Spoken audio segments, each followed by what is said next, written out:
Good morning. Let me just check my audio. It's working good. Okay, so while I talk about this stuff, I want it clear that I will just hide the fucking chat if you guys misbehave. I'm actually to the point where I'm thinking of making these streams patron only because I'm trying to work through some thoughts. And so please keep your culture wars bullshit to yourself. Okay. Chat is a privilege, not a right. And welcome. Okay. So, me speaking, my video. And I know some people are going to have some strong opinions on this, but don't forget that I actually know a thing or two and that I've been researching this for some time. So, okay, woke is not left wing. Okay, I've said this before. I've been saying it for probably a year, but not really. I've said it, I've given it the benefit of the doubt and assumed that this was just the left going off the rails. I've done more and more research, and I would argue that the missing link here, and I've been dancing around this stuff, is that the cult, which I'm not calling a cult anymore because it's manufactured. It's still a cult because obviously it's still got cult members, but the cult is America, right? It's actually a bigger cult than that. It's the grand cult of America. So, and its leaders are corporations and corporate interests and war and all of those sorts of things. So that's why there's no leader, because the leaders are the same leaders we've always had. Now, bear with me. This is not my work. Don't argue with me.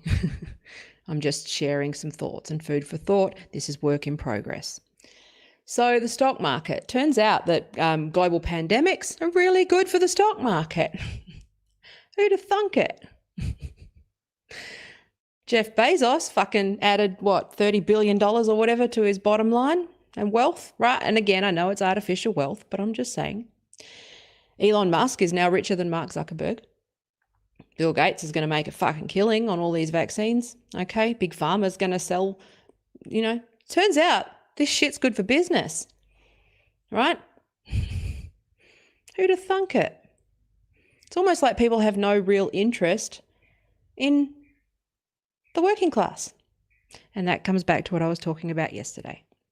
Okay, I want to start doing a bit more. I'm actually going to write a couple of pieces on what happened in France in the 80s. I wasn't very good at explaining it yesterday, so I thought what I'd do is maybe revisit it in small chunks, because I think that the feedback from Paul was, I have no idea what you're talking about. There's a lot of assumed knowledge, and the reason why there's a lot of assumed knowledge is because it's complicated. Okay, there's a lot of moving parts to this.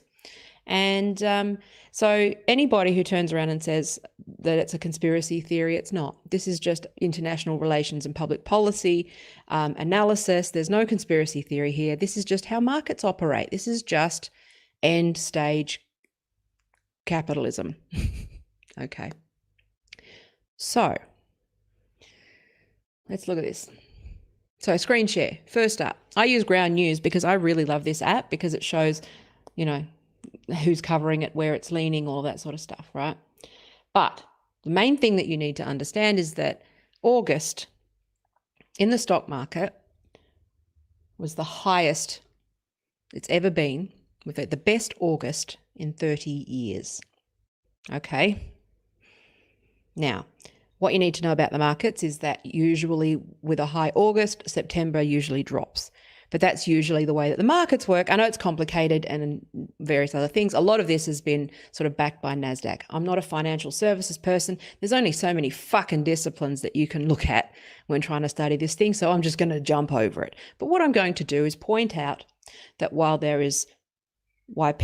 people have taken to the streets, people are stuck in their homes, there is mass unemployment, there is riots, there's fires, there's injustice, okay, there's censorship, that the top 1%, the 1%, are doing all right. They have no interest in fixing any of this, okay? So that's the first thing that you need to understand. Crisis is good for the market. All right. I tweeted this morning. I was like, so you know that trickle down economics? That's going to trickle down, right? What, in the form of Jeff Bezos paying his workers a living wage or making it so that they can actually take toilet breaks? You know, trickle down economics. Get it? It's a piss joke. Okay. It's known that you can't take a toilet break in the warehouse of Amazon without failing to meet your quotas. I'm sure Jeff Bezos isn't sitting there going, oh, look, this isn't fair. Maybe I should pay my workers. Or maybe in the interests of America, because I see all the suffering and everything that's going on at the moment, what we're going to do is increase our workforce and hire people to help them get on their feet. Do you think that's going to happen? Trickle down economics. It trickles down. Did you not know that? Wealth trickles down, people.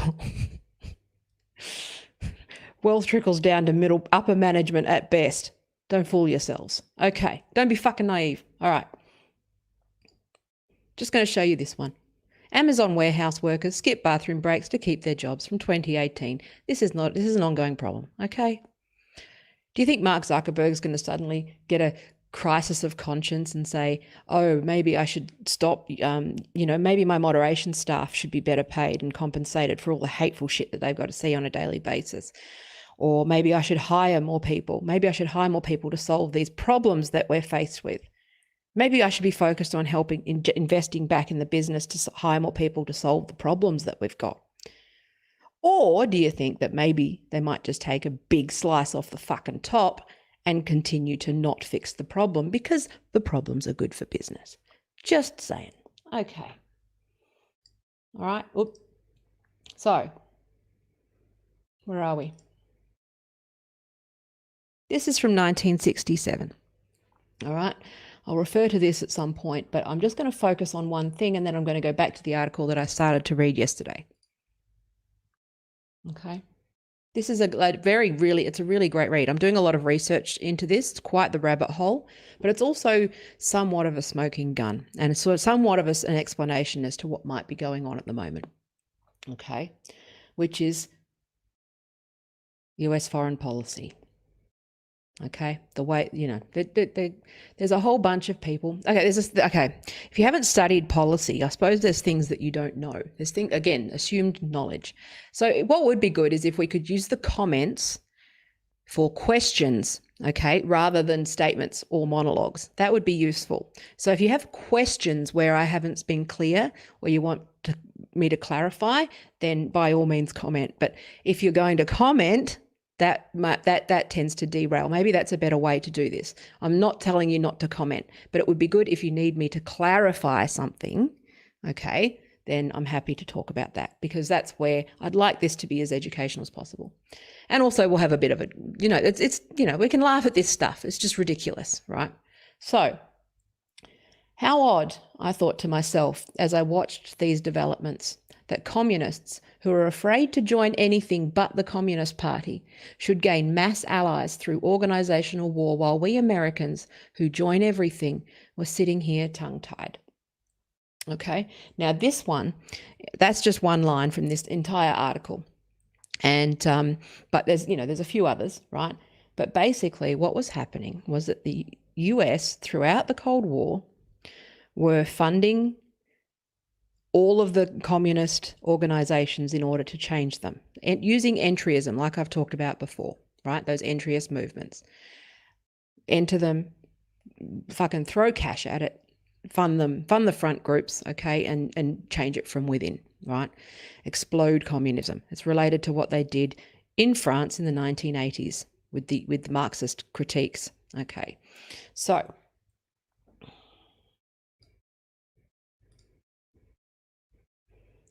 here we go. This is the article that I talked about yesterday. Okay. CIA reads French theory on intellectual labor of dismantling the cultural left. I haven't gotten around to writing the article yet. I'm writing a couple of articles on this. I can't cover all of this, right? And Joseph, first warning, because you've been known to heckle, okay? So I want this to be productive chats. If they're not productive chats, I turn chats off and it will just be a fucking, you know, I'm done with heckling. All right. You can heckle me. You're like when I say so and we can have a laugh. But this one is actually me trying to get thoughts out. So here we go. I'm going to read, but actually I'm going to read both paragraphs. I wasn't going to, but I'm going to because it gives context. Okay. So it's often presumed that intellectuals have little or no political power. Perched in a privileged ivory tower, disconnected from the real world, embroiled in meaningless academic debates over specialised minutiae, or floating in the abstruse clouds of high-minded theory, intellectuals are frequently portrayed as not only cut off from political reality, but as incapable of having any meaningful impact on it. The Central Intelligence Agency thinks otherwise. Now, I fucking know this, that the second you start saying CIA, people think that you're talking about conspiracy stuff, but it's not. This is just, it's just what they do. It's how they operate. It's the function of the fucking organization, all right? There's no tinfoil here, right? So, as a matter of fact, the agency responsible for coup d'etat, targeted assassinations, and the clandestine manipulation of foreign governments not only believes in the power of theory, but it dedicated significant resources to having a group of secret agents pore over what some consider to be the most recondite and intricate theory ever produced. For in an intriguing research paper written in 1985 and recently released with minor redactions through the Freedom of Information Act, the CIA reveals that its operatives have been studying the complex international trend-setting French theory affiliated with the names of Michel Foucault, Jacques Lacan, and Roland Barthes, right? So that was what I was talking about yesterday. Now, what they did was, and throughout, I talked about this a little bit yesterday, but what they did was a couple of things. So they not only they also funded this stuff, right? I'm not going to go into the full fucking article. I'm working on a thing. This is work in projects, right? But what you need to know is the key history, right? So you know how a lot of people are saying that this looks an awful lot like McCarthyism and they compare it to like the McCarthy trials? I would argue that it's actually just McCarthyism. It's the same thing, okay? It's anti-communist. But it's just they've gotten smarter. It's McCarthyism 2.0, which means that what they've done, this is, again, emerging thoughts. It's just thoughts. What it looks to me like is being done is that they learned from the original Cold War and the McCarthyism, right, and the McCarthy trials, which is that if the right were to demonize the left, right, the left, again, simplistically speaking, right and left, right? The right and left in America, they're all right-wing, whatever. If it was right versus left, the left would be up in arms. The real socialists would be up in arms. But if you could somehow demonize from within, okay, enter the movement, replace the ideology, replace the thinking, and also align the Marxists, the feminists, the anarchists, the communists, right? Those thinkers, align those somehow with a boogeyman right? And that's where I'm starting to say that's why this alt-right Nazi label shit makes sense. So you demonize them, but you don't take the blame, okay? That's been my missing link, which is that I think, and then I looked at front groups and the way that they've just got this intricate group, a network of front groups that are funded, right? That is Cold War shit, okay? Fucking all these fund groups that are asking for money and donations, it's basically money laundering, okay? Now, I don't think they're the left. I think they're the right. So there you go. So anyway, let me go back to just the camera screen. That's increasingly where I'm coming to. And now I know I've been dancing around this for a year. I've been suggesting and hypothesizing because, again, my instincts are true. But my instincts I've been accidentally saying this explanation. And I know that some of you are going to think I'm a whack job for saying it, but I'm saying that based on history, based on the tactics, right, based on how the way that this is funded, the fact that this organizer's handbook actually advocates for fundraising as its main action, right? And social media, right? And basically all of that cult shit that I was talking about, the radicalization, but there's no mention of any actual revolutionary action on purpose. There's no mention of class. It's all about POMO shit. All right. So what it seems like they've successfully managed to do is create a left, I'm not taking credit for this term, but I really love it. It's a synthesized synthetic left, where they've through the universities, through these systems, through government, through these sorts of organizations, created a series of front groups and created IP, created models. So the activist handbook actually, organizer's handbook works as a manual for people to get busy and collect money without actually doing anything that actually does any real class related change, right? And there you go. Get your media in charge, create some a media McCarthyism, right? There you go. Read your Chomsky. Chomsky explains that bit. And what you do now, again, there's probably another important thing missing here. Okay. Now, ask me, clarify, and comment, because I'm still working through this theory. But what's missing here is that America has done everything in its power to fight communism because they are afraid of revolution. Okay, they're afraid culturally, politically. The ruling class in America are just generally anti-communist. Okay, now I'm thinking we should go a bit easy on the rioters, because I think they might actually be the people. Yeah, I actually said this morning, I think. I said, wouldn't it be funny if all of those warring identity factions that are bickering realised that they had the same enemy and were out on the streets together? Like, that would be extraordinary.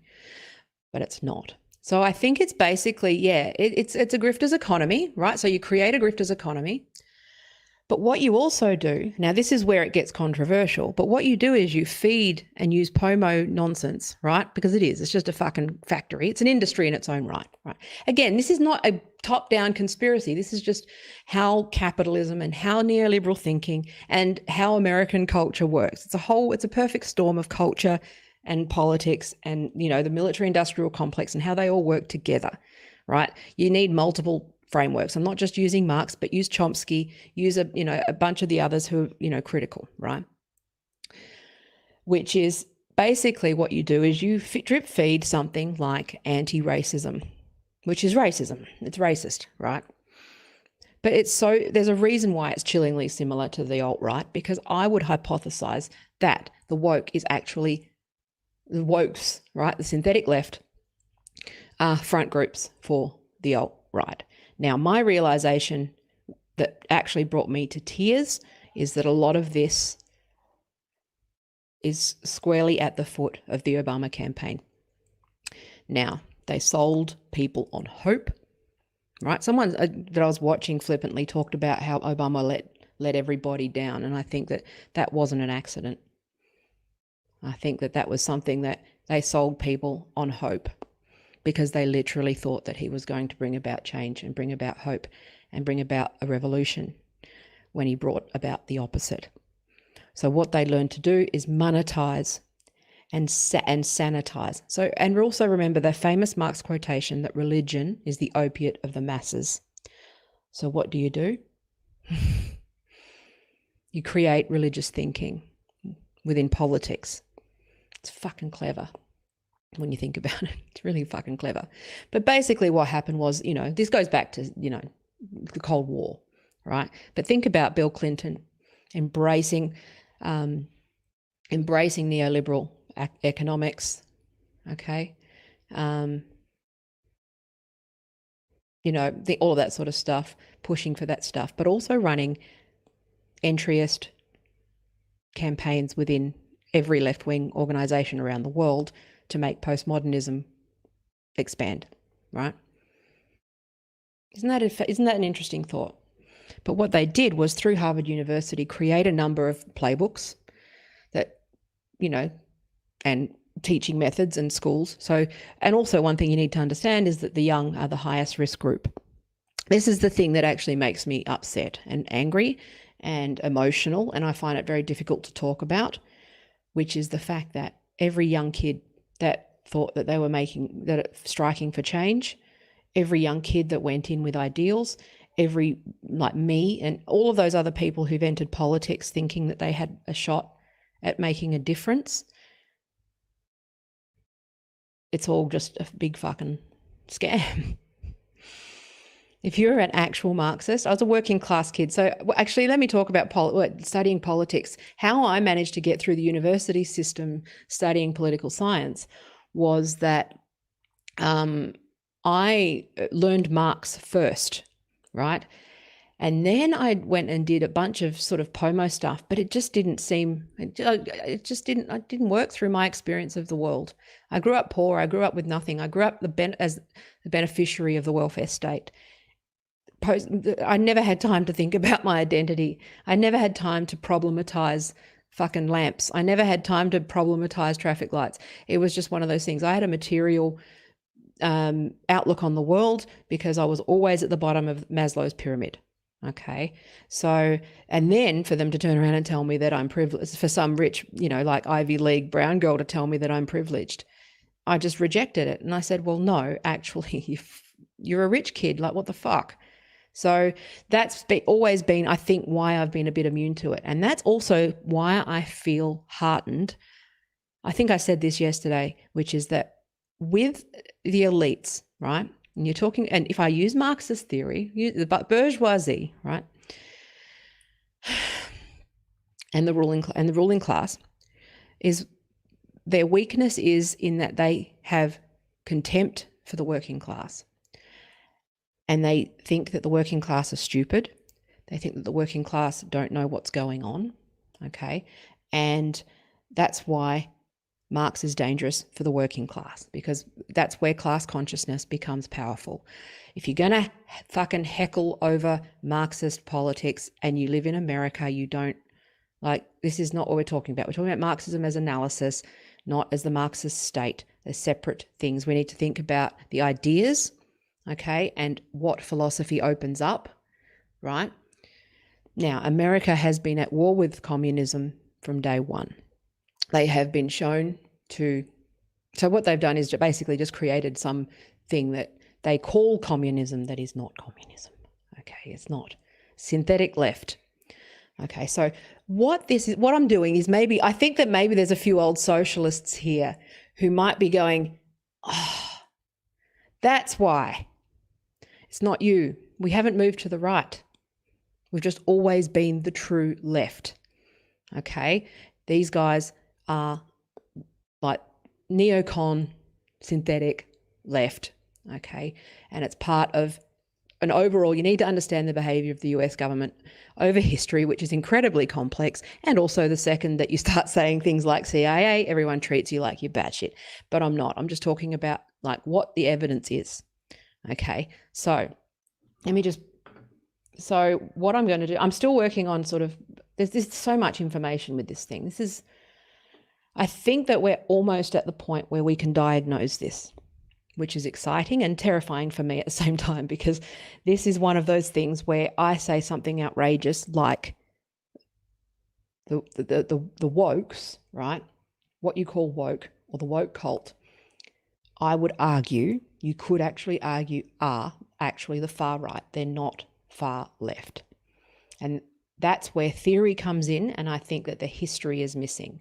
And I know that the Americans are going to fucking hate me for saying this. Okay? They are, because they're dumb and they're brainwashed.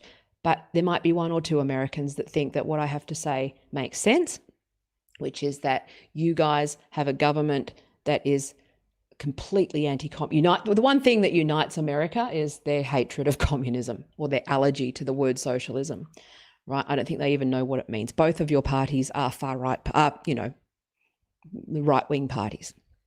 Definition speaking. I hate right versus left anyway. What I think we should be doing, I'm a fucking libertarian Marxist in the brain. Like I've said, a Marxist in the sheets, social democrats in the streets. I'm a social democrat slash, libertarian Marxist. I am of a view that I think that the party systems need to go. And that people need to start aligning. And this is what we're actually, hang on, side thought. What we're seeing is the symptoms, right? Which is, those unlikely relationships that don't make any sense. That's people waking up to the fact that people can actually agree on single issues, like feminists and conservatives can actually work across the table on a single issue. Or, we can work together on censorship, or we can work together on trans rights. We can work together across the table, independent of these cults, right? The cult, but what you need to try and do is maybe be immune from the cult of America. All right.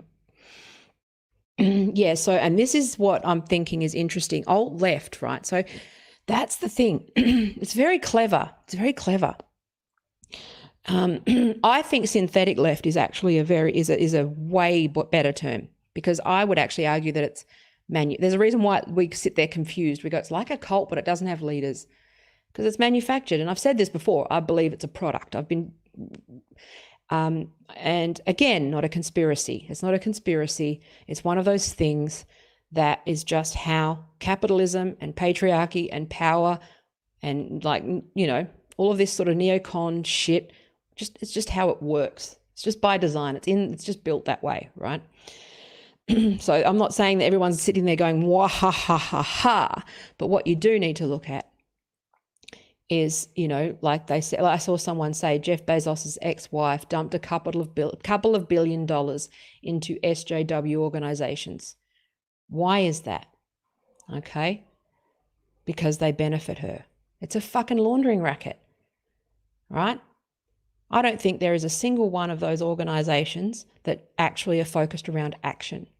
I think they're focused around fundraising and money laundering for just keeping anti-communist shit. They're front groups. You need to look at the front groups and what they did in all of these places, in the USSR and all that sort of stuff. It's really interesting stuff. Now, again, I'm not defending. See, the problem is that the American bots are programmed to then knee-jerk and go, oh, but Stalin is Russia. Because you guys, remember, you've been brain-rotted by the Cold War. You guys are propagandized, okay? You need to be open, and I understand that there's going to be some challenging thoughts that come because it's hard to deprogram from that stuff, the anti-communist stuff. But a lot of these things are a result of an entire life of propaganda. Okay. Now, I'm not saying that China isn't a problem. I don't know. The thing is, I've had this conversation with people where it's like, yeah, but China. It's like, no, that's not the point. What we are focused on right now is the United States. Okay. Now, it could be argued that China is probably fucking using some of the United States tactics against them. That's just how superpowers work. They're all fucking with each other, right? But I'm focused on the United States because this cult came out of the United States. And that's not an accident. And the reason why it's gone worldwide is because, on purpose, because neoliberal Western governments don't want Marxist critique of their markets. They don't want the working class to go, oh, shit, that person who's fucking angry that the government's making him wear a mask is on the same side as that person who's fucking, protesting on the streets and rioting, even though it might not look that way. They've got the same pain, they've got the same anger, the same frustration. They're just directing it at each other rather than at the people who are fucking letting them down and ignoring them. The left have been sold on an idea that they can affect change by giving money to these organizations and tweeting and doing all of this kind of stuff. But it's not. If anything, I'm not going to denounce the fucking street shit, because that's the one symptom that actually shows that Americans might actually wake up and see what's going on, right? Yeah, so BLM raised money using the Democrat money-raising teams. Yes. How much of that money? It won't. It is 0%. It won't. And the reason is because it's all front groups it's not true revolution, true change. That money will go to further activism, further propaganda, and jobs for the elite rich kids from fucking Ivy League universities who then somehow inexplicably end up with a blue check on Twitter having done fuck all with their lives. Okay, so they are a propaganda machine. They are people who are paid to propagandize.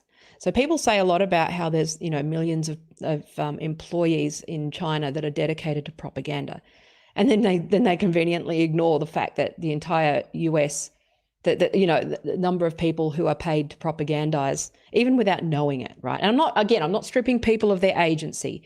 I'm saying that I think people have been sold on hope. They've been sold on change, and it's bullshit. So, we can talk. I'm not talking about China. They're separate things. It's derailing. So it's just one of those things where I think we need to focus on one issue. And one issue is the fact that it is known now that the US has manufactured this thing, right? Whether or not it's gone off the rails by accident or whether or not it's just working as designed remains to be seen. I think that, that's what my point was actually about elites and their contempt for the working class. The thing that gives me just that little bit of excitement is seeing that there's people that they've underestimated them. They've underestimated us.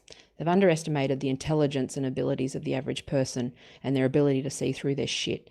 And I think that all they need is just that little bit of, I think that it's going to come a point. Again, read your marks. It's inevitable. You either get fascism or you get revolution. Okay, it's one of those things. You can't, it's unsustainable.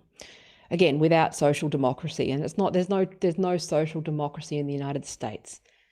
It's a fucking it's end stage capitalism. It's revolting.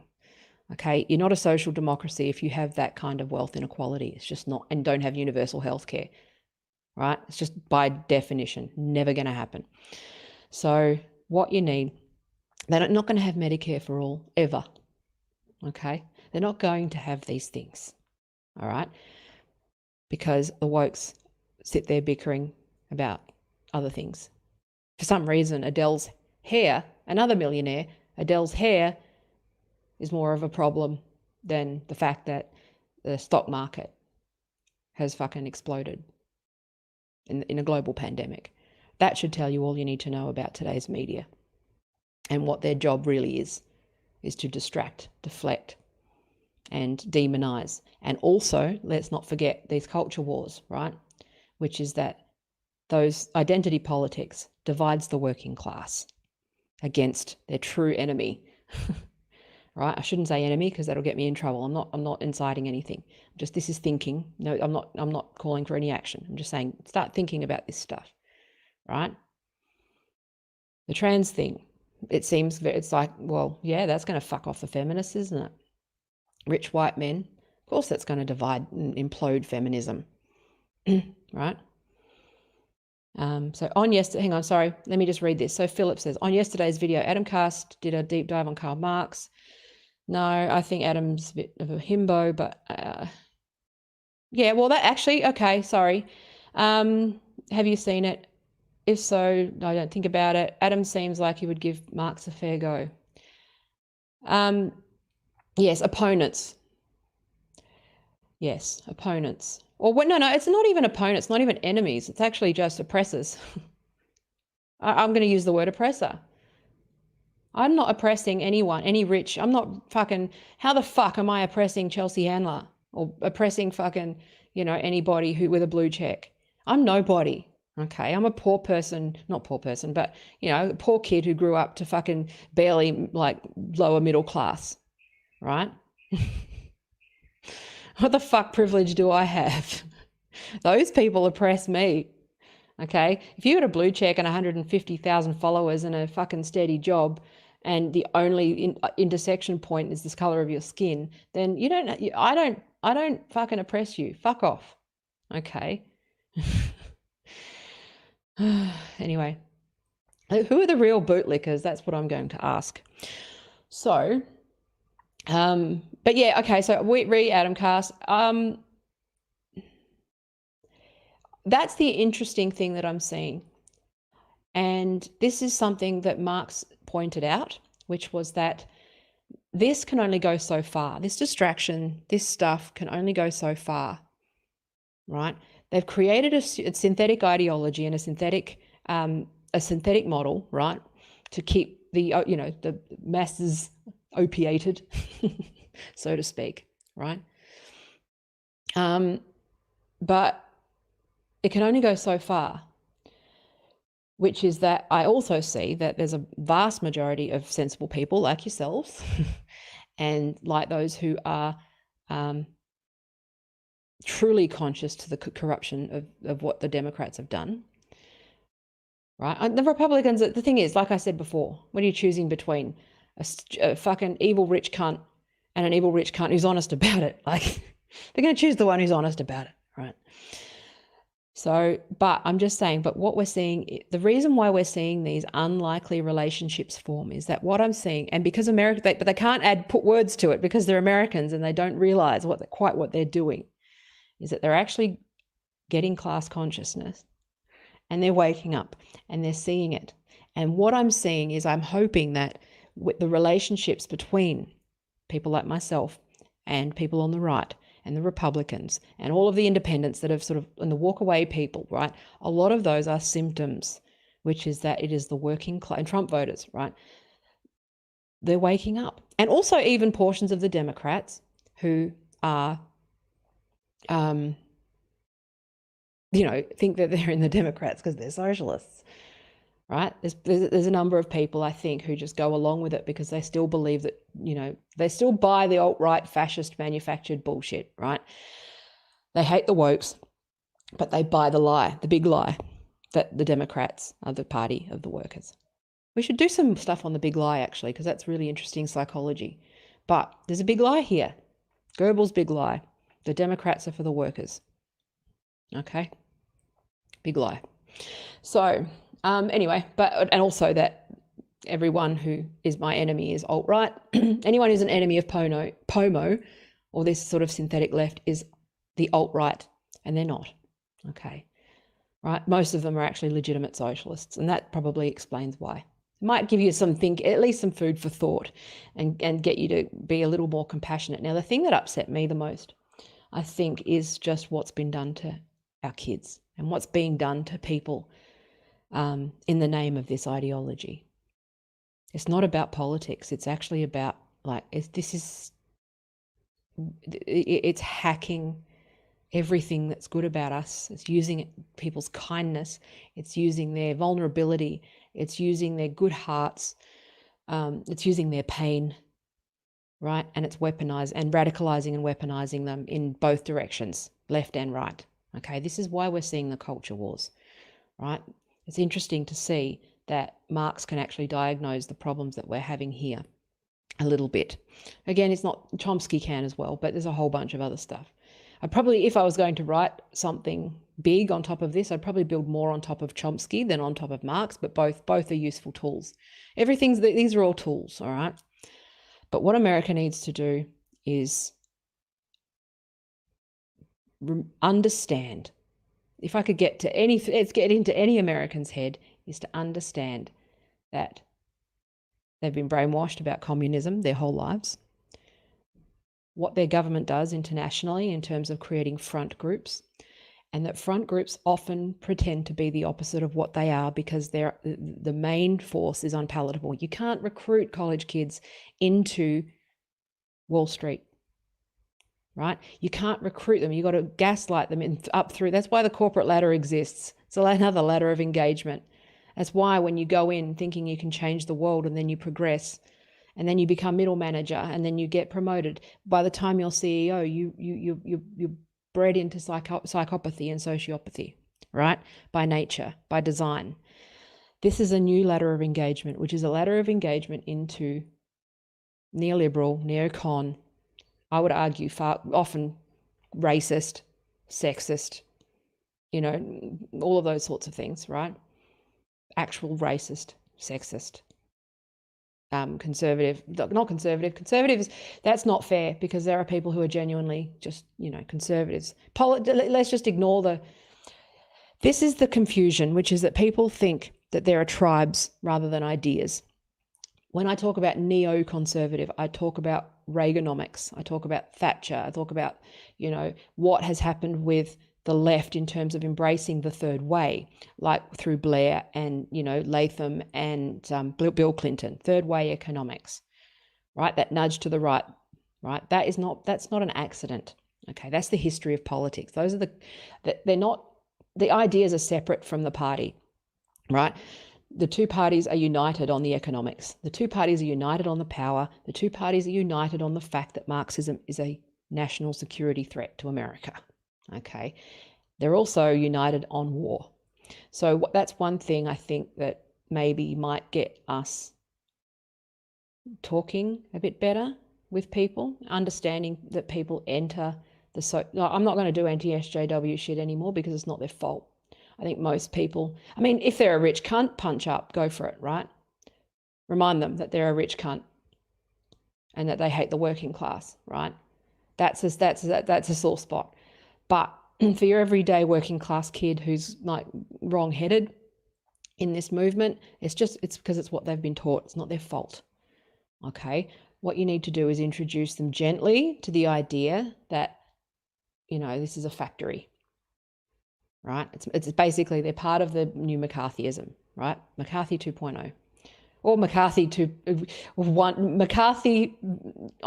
squared is probably a better, because it hasn't actually stopped. I think that's the point. I think people think McCarthyism stopped. That's the point. It is McCarthyism. That's why it feels like it. Okay. It isn't the left. That's why you can't recognize it.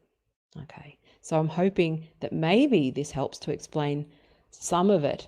Is there any part of the history that I'm going to keep explaining some of this stuff.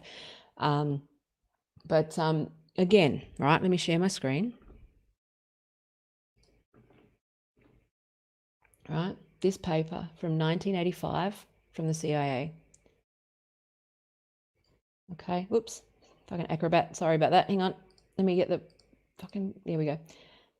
Intellectuals have traditionally played an influential role in French political life, even though they have seldom sought a direct part in formulating policy. They've conditioned the atmosphere in which politics are conducted and have frequently served as important shapers of the political and ideological trends that generate French policy. Recognizing that their influence on policy making is difficult to measure, this paper focuses on the changing attitudes of French intellectuals and gauges the probable impact on the political environment in which the policy is made. But you need to understand that there is a new climate of intellectual opinion in France, a spirit of anti-Marxism and anti-Sovietism that will make it difficult for anyone to mobilize significant intellectual opposition to US policies.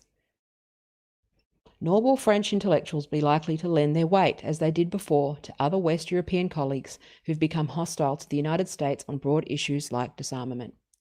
Although American policies are never immune to criticism in France, it's clearly the Soviet Union that is now on the defensive with new left intellectuals, and is likely to remain there, at least in the medium term. President Mitterrand's notable coolness towards Moscow derives, at least in part, from this pervasive attitude. Right, this is from the CIA. This is research on how they could actually, so what they did was they basically funded this division, and POMO was born. Flooded money, front groups, right, for decades into the universities, right? Then create and organize. Again, I'm not sure if these are organic things. They might just be separate things that have, again, there's no allies. There's no permanent allies. There's only permanent interests, right? Always think about interests over allies, okay? That's the thing that people get wrong, okay? Yeah, doves and letters. This is the smoke. I've been trying to diagnose this thing for fucking 5 years, and I figured it out. And goodbye YouTube channel, goodbye Twitter account, because the second you say CIA shit, they'll say I'm a conspiracy theorist or whatever the fuck. That's probably what's coming next, right? Yeah, sorry. Yes, doves and letters. You're correct. You are correct. I'm just using that as I'm using it as an example of one of the things. It did happen after. It's Cold War shit. It's MacArthur. It's all that stuff. World War II in France. It did begin after World War II in France, but the US poured gasoline on it and saw it as an opportunity. But it's just a damning paper. So sorry. I'm not sure how long you've been in this for, but were you watching the whole thing? Not sure. But this is, what is it? Is this I said this yesterday. It's really weird that it's almost boring. The answer is it's almost like an Occam's razor situation here, where this crazy complex new phenomenon that's fascinating and multifaceted and incredibly complex is actually just boring old US Chomsky fuckery. Cold War. It's just business as usual. It's kind of funny, right? It's not a conspiracy. It's just, but I can explain it through political theory a little bit and history, sort of where this happened. Now, I asked Helen and James whether they covered some of this in their book, and they didn't. What they've done with Cynical Theories, the new book that they've got out, is track the scholarship, the development of the scholarship. But what I'm going to do is track the politics of it and the funding and the groups and the sort of the history of this stuff. So hopefully if I could somehow write a book about that. I'm still writing my first book, but at some point I'd like to write a book that talks about that, deep dives on that, or a series of essays that sort of helps to complement and give that context and explain what's going on here. And also, so Sartre and all of those people, right? I can't remember, sorry, all the names off the top of my fucking head. Sorry, I'm not good with the philosophers' names. I don't want to get them wrong. I'm someone who has to write those names down. I know the theories, but I can, I get my Gramsci confused and all that sort of stuff. So anyway, and the internet likes to complain when I get things wrong. So it's like, it makes me self-conscious. That's my son being a fuckwit. His voice is broken. He's got a gaming channel.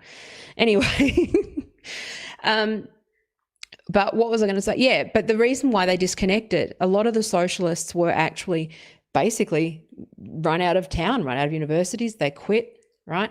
They were discredited. They were shamed. They were defunded. And shouted out of town, almost like all of the TERFs are at the moment. It's a very similar pattern of behavior. So when you look at the pattern of behavior, right, that's the thing that's really interesting, which is that this pattern, when you know your history doesn't repeat, it rhymes, but it also repeats. This is business as usual. Okay. So anyway, I hope that this has been at least interesting. I'm coming up to 50 minutes, so I'm going to leave it there. I really want to work on this stuff, but I've got fucking client work to do. But I am going to try to write some stuff around this and create some sort of cornerstone piece. It's just time. It's time and stuff, I'm probably going to write something for Feminist Current on this from the feminist angle, right? And the wokeness angle. But, I know everyone's sort of broke as fuck and all that stuff at the moment, but if you do happen to have them, no one funds the fucking Marxists. They only fund the pomos, but it also will help to explain why all of the wokes get all of the book deals, right? It's not an accident. It's not the content factory, right? It's not just a content factory. It's also a propaganda factory. Okay. And that's why you need to, and this is another area where you need to look at someone like J.K. Rowling as significant in this movement, because she is somebody with a major voice. Okay. Now, so, think about that. It's quite extraordinary. I'd love to get my theories in front of her, because that would break things. I'd love to get her to fund our fucking counter movement, but, anyway. I'm going to go. Naomi Wolf is a fuckwit. She's like a complete fuckwit.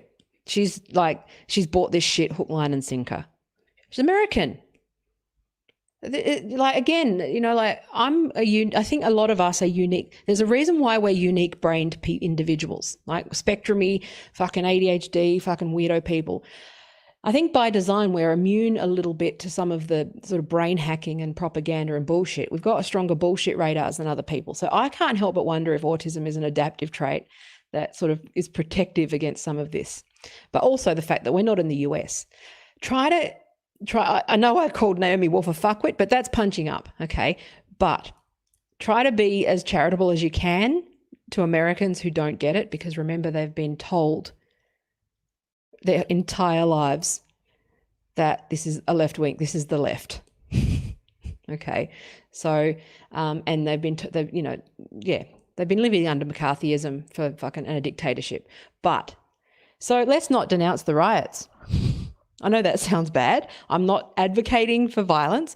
I'm saying that's the one thing, the protests and the people on the streets and the people fucking and unrest is the one thing they don't fucking like. Okay, so I just think that that's interesting.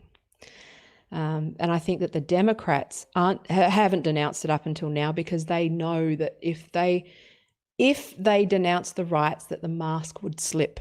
That's what I'm saying. That big lie becomes obvious, right? The people that are on the streets are the socialists. They're not, again, they might not be very bright. They might be angry. They just don't know that they're socialists yet. They got to channel their rage in the right directions. I'm saying like the people that are protesting for whatever cause and out in the streets and they're angry. They're angry for a very good reason. And I think they're more awake than those that aren't. Okay, that's the thing. Be a bit charitable to them. But at the same time, right, the reason why the Democrats can't denounce it is because it's the one thing that will makes them feel like they might appeal to the socialists. The mask will slip. The magic eye painting will reveal itself, okay, which is that the Democrats are a far-right party. On the political spectrum, not the American far-right, fucking hell, qualifier. Theoretically speaking, on the political spectrum. So, that's the thing, all right? I'm not saying that we should support violence. I don't like what's going on. I believe in non-violent protest and non-violent revolution. I'm more of a reformist than I am a revolutionary. However, try to look at the US riots as a number of teams that are actually on the same side. Think of it like a rom-com where the two people they hate each other, but they don't realize they're in love and they don't realize they actually belong together. Think of it that way. All right. That's how I feel about it. That's why I haven't really I've joked about the media calling it mostly peaceful because it's not fucking, but the reason why the media want to downplay it is because they are the fucking corporate machine. They don't want revolution either. They don't want revolution. They're not making excuses for the protesters. They have different interests. They have shared interests, which is there's no revolution. The working class don't rise up. And that's very fragile at the moment. Okay. So I'm not saying that I'm cheering them on, but I'm not displeased to see that America is getting some class consciousness despite all their best fucking efforts. So anyway, how's that? I love you. Thank you for your precious life seconds. If you want to support me, go to Patreon, website, PayPal, blah, blah, blah. I think I figured it out. But I never conclusively figure things out. But I think we're close to diagnosing. And when you can diagnose things, you can fix them. You know what you're fighting for. Art of War 101. Know thy enemy. I love you. Woke's a right wing. Synthetic left. Pass it on. Thank you for your precious life seconds. Bye.